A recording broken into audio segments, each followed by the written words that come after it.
Hi guys, welcome to another beer review, and today we're going back over to Mikkeller, and this is a can. This is a bottle of the cherry Trippelbock. Cleaning outside, because that's what you do at 5 to 9 in the evening. And yeah, this is brewed with Frederiksdal cherries. So I've had the Doppelbock version of this, which was absolutely lovely. I do love a good Doppelbock. And this is a Trippelbock. So this has a very modest 12.9% ABV to it. Gorgeous artwork as per usual from Keith Shaw. Lovely gold foil thingy majiggy. Don't know what you call it. And then we've got a lovely red crown on there as well. And yeah, I bought this new t-shirt, right, and I thought I'd get a little bit baggier than usual. It somehow makes me look even fatter than I already am, but who cares, because once you're fat you can't look good in clothes, so why worry about it? But yeah, I look like I don't know, it's just look at that, you can almost see my shoulder.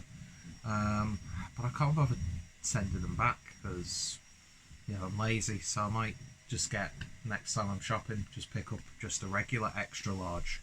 But yeah, I don't know, it just looks really, it looks clumsy, do you know what I mean? It looks awkward, and I look like I'm a pregnant woman, do you know what I mean, who's wearing maternity wear. But anyway, self-deprivation aside, let's get this beer opened and see what we get. I've really enjoyed all the beers that have included the Frederiksdal cherries, especially the more like spontan sort of sour beers. Still got this awful bottle opener. Luckily there's no cap to really save. And I thought the cherry character in the Doppelbock was really nice, so it's going to be interesting to see how, with that higher ABV, this is going to taste. And first of all, I'm in love with how it's pouring. Look at that. It's just so dark, deep and dense looking. There's obviously a sort of, it's got more of a blackcurrant sort of hue to it. I think this is considerably darker than the Doppelbock. Just watching a documentary on Sam Peckinpah. It's a special feature on the Arrow release of Bring Me the Head of Alfredo Garcia. First time watch. I enjoyed it, and there's really good parts to it, but I don't know, I was expecting a little bit more to it. But anyway, yeah, so really nice, deep looking beer. Lovely dark sort of blackcurrant look to it, and just a half a lining of a very nice pink looking head. So looks fantastic. Let's see what we get on the nose. Just unmistakable scent from those Frederiksdal cherries. It's jammy, it's sweet. There's a really deep muskiness there. Almost getting like a dark sort of treacle character as well, but not really sweet.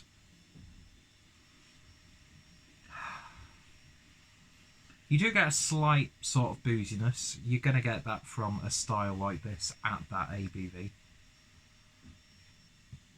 And I don't know, it almost reminds me of the Aventinus Icebock, but with a predominant cherry aroma. So those dark berry fruit characters you get, they're actually working really nicely with the cherries.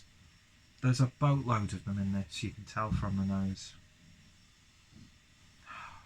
Oh, it smells good. It smells like it's going to put hairs on your chest. Anyway, let's give this a taste and see what we get. Cheers, guys.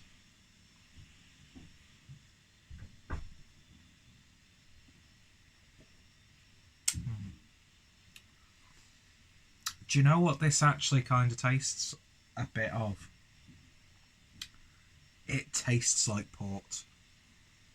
It tastes like a glass of port with a shit ton of cherries in there.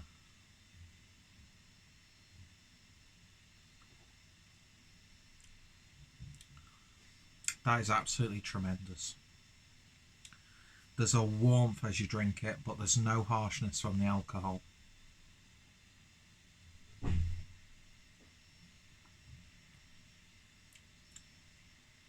Not too sweet. There's just the right amount of tartness. You do get that musky, sort of bready, malty character from the Trippelbock. It's just lovely. It's so nice. It's like bordering on being like a spirit. It really, really is. And it reminds you of the actual Frederiksdal wine that I've had as well. And it plays into that port character that I'm getting. The alcohol is building up as you're drinking it, but as I said, there's really no harshness. Look at that, I don't even have shoulders anymore. I'm just a big lump. It's like I'm spherical. I'm spherical here, and the head's being attached to it. I really need to lose weight. I really, really do. You sort of forget about it, but then you catch a glimpse in the mirror, and you're like, what the fuck are you? What exactly are you? I think drinking stuff like this clearly doesn't help, but I'm taking much too big gulps, and obviously losing the lack of basic English, evidently. Yeah, I'm swigging this down way too easy. It's definitely something you should respect and, you know, savour each and every mouthful. Leaves a lovely tartness on your lips as well. Tastes nice on the burp. And there's a little face forming in the foam. Oh. So it even smiles at you. Oh, now it's just turned into a sad face. It's actually like there's a little face forming. Disfigured, of course, but how peculiar. Anyway. Yeah, this is just... It's got that sort of like sense of luxuriousness to it. And it almost has a bit of a Baltic Porter character as well. So that sort of plays into those flavours I was talking about earlier on. Yeah, this is big, bold, robust as they come, but no harshness, even though you do get the alcohol warmth. So you know that you're drinking, you know, a big, big beer. But you could drink it way too quickly. And those Frederiksdal cherries make all the difference. They really, really do. It's not just the cherry character. There's something distinct. See, I'm not too clued up on that sort of stuff, so I'm not going to sit here and like, well, from this cherry character compared to other cherry characters. I'm not going to do that. And even if I was knowledgeable in that, I certainly wouldn't talk like that, of course, but I wouldn't, you know, come across as that. I hate that. I hate people with faux expertise. Or people who try and sound like they know what they're doing. I don't know, it just doesn't make sense to me. I'm loving this, and I'm struggling to pick apart some characters, and I love it for that. It's the complexity, it's the robustness, and if you like yourself a good cheeky glass of port, then this is definitely one for you. It's so much more amplified than the Doppelbock version, and that was fantastic as well. You sort of lose the Doppelbock style in this, so those cherries and big boozy notes take over. But again, I'm getting reminded of like stuff like the Schneiderweiss 17 Icebock, which things a bit more heavier with it being ice distilled. But yeah, this is fantastic. I'm loving it, each and every sip of it.